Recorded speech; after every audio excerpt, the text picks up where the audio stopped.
آج دنیا کا سب سے بڑا بت مادیت ہے۔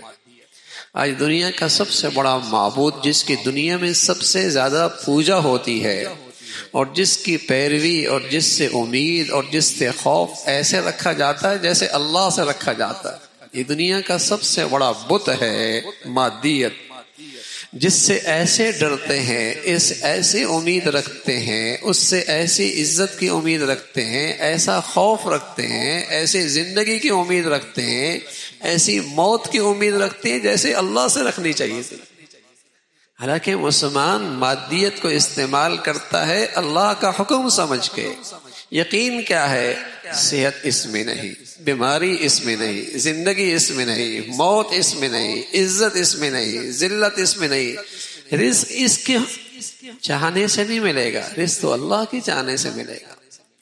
تو آج دنیا کا سب سے بڑا معبود مادیت ہے، اور اس کا سب سے بڑا علمبردار اور سب سے بڑی شکل دجالوں کا دجال، اور آج اسی کی فضا بنائی جا رہی ہے کہ ذہن اور دماغ اور زندگیاں اس مادیت سے متاثر ہیں، اور ایک دن دجال آئے گا جو مادیت کا سب سے بڑا نقشہ ہوگا۔ وہ کہے گا میری مانو گے تو زندگی دوں گا، نہیں مانو گے تو موت۔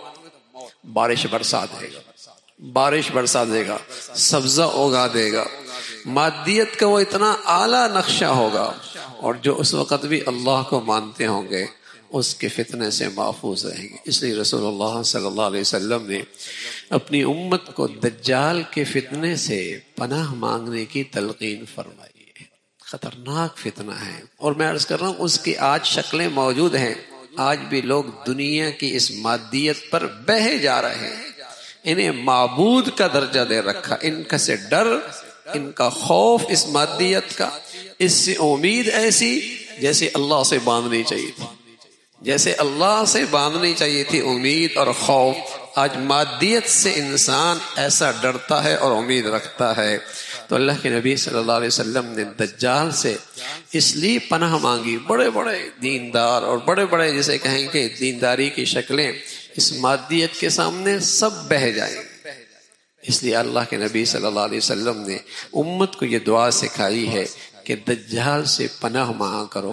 اور سورہ کہف جو ہے، سورہ کہف، رسول اللہ صلی اللہ علیہ وسلم نے فرمایا جو جمعے کے دن اس کی تلاوت کرتا ہے، جمعے کے دن، اسے اللہ رب العزت دجال کے فتنوں سے محفوظ فرماتا ہے۔ اور پوری سورہ کہف، اس کا جو مضمون ہے، اس کا مفہوم ہے، ایک طرف مادیت ہے اور ایک طرف اللہ کی قدرت ہے، ایک طرف مادیت ہے، ایک طرف اللہ کی قدرت ہے۔ اور دنیا کیا دیکھتی ہے؟ ہر طرف مادیت شکست کھاتی ہے اور اللہ کی قدرت غالب آتی ہے، مادیت شکست کھاتی ہے اور اللہ کی قدرت غالب آتی ہے، اللہ کی قدرت غالب آتی ہے۔